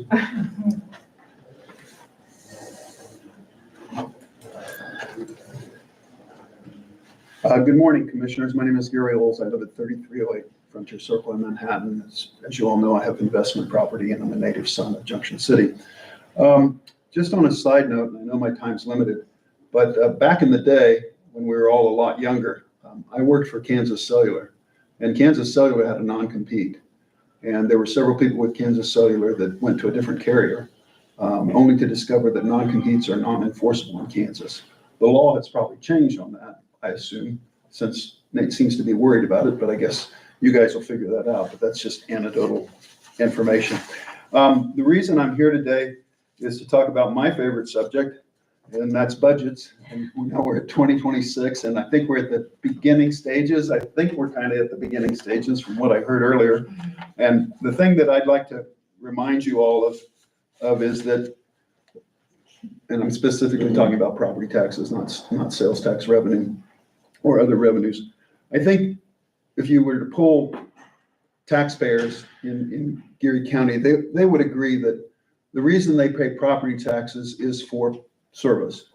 That's whatever department you're dealing with. That's what they pay for. So their expectation is to have that service. Of course, you can't always provide it on an individual basis to the level that they like, but from a collective standpoint, you do what you can, or each department does what they can to provide the best public service possible, based on any limitations that may exist. But I think that's a recognized detail. But what I want to address you about is the appropriation of various agencies that are not service-oriented. There's an extensive list, as you've seen on that trifold, of individual institutions or organizations. I guess we could call them NGOs, non-government organizations in that context. And as you go through this conversation over the next couple months, as you're establishing the 2026 budget, I would encourage you, like I was speaking with Riley County this morning, with regards to those, what we're going to call outside agencies that don't specifically provide, quote, service to the general public like the government, county government or city government does, really take a fine-tooth comb and look at that. In fact, maybe you could discuss even a policy of establishing a threshold or a cap on how much money you're going to allocate to these different organizations. Last year, Riley County had a discussion of allocating 1.5 mil. I don't know where they came up with that 1.5, probably historically looked at some other numbers. Certainly they have a number of NGOs as well. You might have a larger list. I haven't counted. But my point in this is, I don't believe, and I'm only one person, one taxpayer, I don't believe people have the expectation to use taxpayer dollars for non-public service use. And that's what's happened historically. I'm not saying it's a bad thing. It just needs to be managed well, whether it's a cap by dollars or whether it's a mill or some other formula that maybe some other county uses to establish, okay, we've got, for example, let's say we collect, I don't know, 3 million, it's all in the general fund, I realize that, but let's say we collect 3 million in sales taxes. I'm making up these numbers. Well, we're going to allocate 1 million of that 3 million for these types of organizations, and we're not going to give you any more. So you guys got to figure it out. I would also encourage you on any of these organizations that you give money to is establish, if you don't already have them, some kind of threshold or some kind of matrix of performance. You're giving them the money for what reason? And the next year when they ask for money, well, what did you spend the last money on? Maybe you do that with economic development already, which is really good. I know the city of Manhattan is trying to get the chamber over there to establish a matrix that targets, or whatever the expression is, in terms of threshold of achieving these things and be accountable for those dollars. Now I realize I don't have a lot of heartburn on how you spend sales tax dollars. I really don't. I'm more concerned about property taxes, because I can buy my materials in Manhattan, I can buy them in Junction. I get that choice. I can buy my new car in Topeka or Salina, or I get that choice. So how you spend the sales tax dollars is up to you. But specifically the property tax dollars, just keep in mind that those dollars are for the public service that you provide for everybody as best as you can. Well, real quick on that, we do, like the last 2 years, we've required each appropriation to send us a quarterly update on what they're doing. And then also, when it's budget time, they need to provide how many other sources of income that they have tried to get, whether it be grants or loans or whatever, and put that in the report. And as you look at your threshold, maybe you could even establish with certain entities, maybe not all of them, but some degree of matching, okay? If you'll raise privately, $10,000, we'll provide $2,500. Some kind of match like they do with Geary Community, I forgot the name of it. Healthcare Foundation, No. The one, or the Geary, or, yeah, I know what you're talking about. Match day. The match day, yes. the match day, that type of thing, using those tax dollars in that way. Yeah. All right? All right, thank you. Thank you. Got anything for us, Greg? No. You just here to visit? Just dropping in. Just drop it in. You want Peter, are you in a big hurry? I was supposed to be here, but yeah. Okay. Raquel, can you? You can go ahead. Do Okay. you mind? Okay. Yeah, not at all. Okay, thank you. 'Cause we ran a little long there with the sheriff, so. That's okay. Um, Give us an update on that email. Yeah, the update is that the mediator, well, just to back up a little bit, we received an email notification that the city manager and finance officer didn't agree with the results of the second mediation, which we believe completely resolved all the issues, and they wish to just revisit the issue of the extent to which the county would contribute to the capital improvement plan, which is the CIP.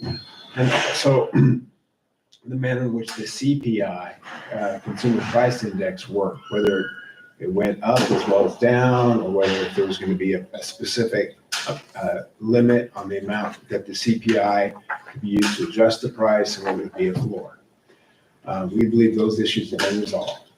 I advised the mediator of this concern by the city. The mediator told me he would be visiting with the city attorney for the city of Junction City today about this, and probably, remind them that we had talked about this and we agreed on how we were going to handle that.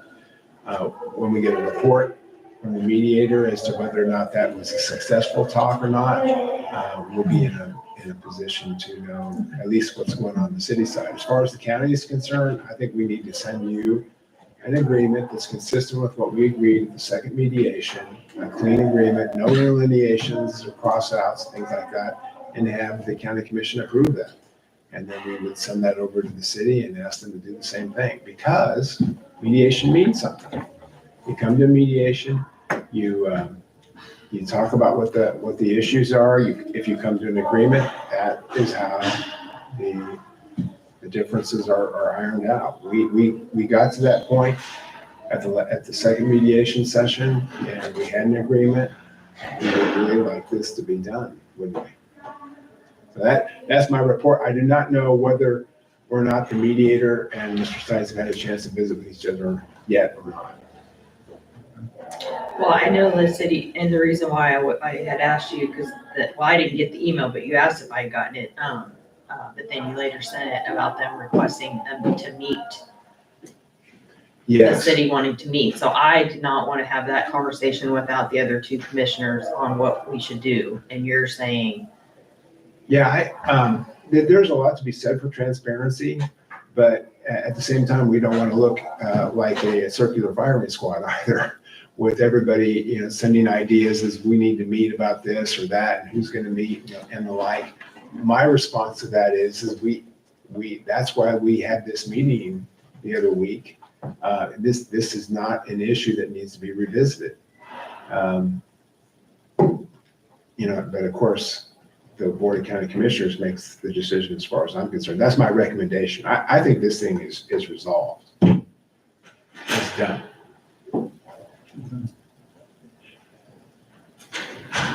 But it ain't done until 3 people sign a resolution and 5 people, well, the city manager over there signs it. And right now, I think the city manager is not willing to sign that. I thought that's why we were going to mediation. That's exactly why we went to mediation. We had a mediation, we have an agreement, and that's the agreement we made, and that's what we need to sign off on. So what is it, the meeting today with the mediator? The mediator is going to remind him that he did agree. Okay. That he expects the city to fall into line with what was agreed upon at the mediation session. Okay. I'll get your report and whether that was a successful meeting or not. Okay. Well, thanks for coming over. Oh, sure. Thank you. Thank you.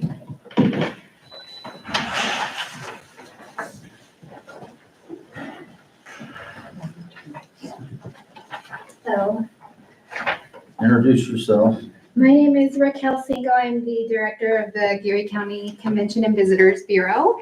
And thank you for having me. I am here today to ask the commissioners to sign a proclamation for National Tourism and Travel Week.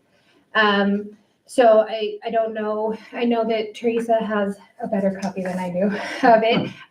Should I just read through it? Is that okay? Yeah. Okay, so proclamation for National Tourism and Travel Week.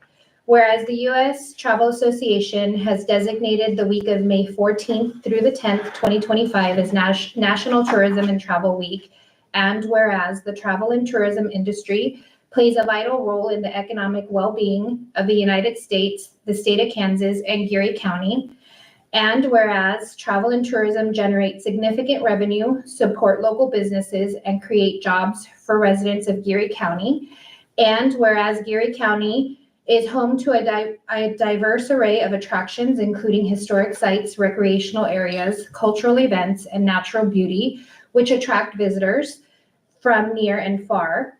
And whereas the tourism and travel industry enhances the quality of life for Geary County residents by providing recreational opportunities, cultural experiences, and community pride.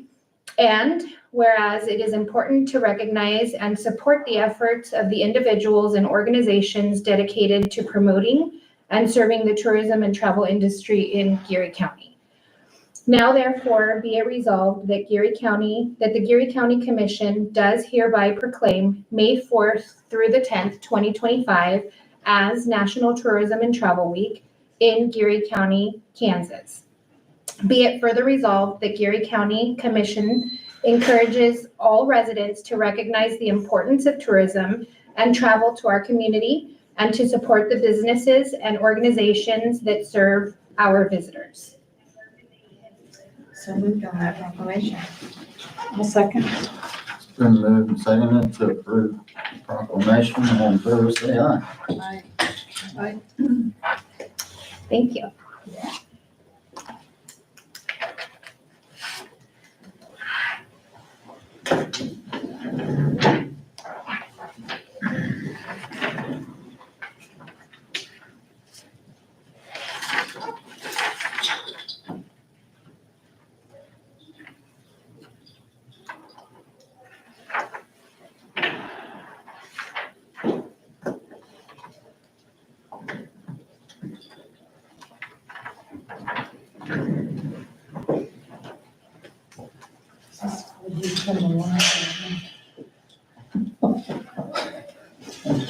Hand it out. We can get it on the website whenever you. Oh, okay. Thanks.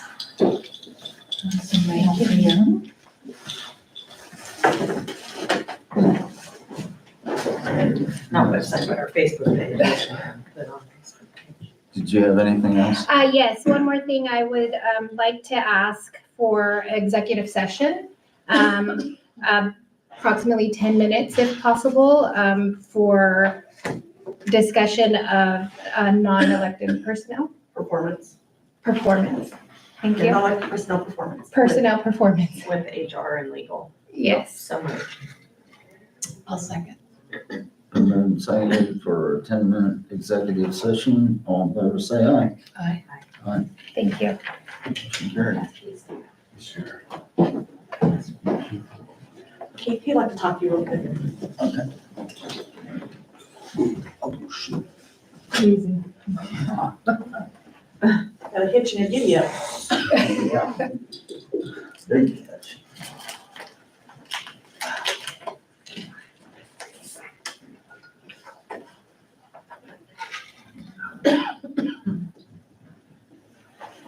Okay.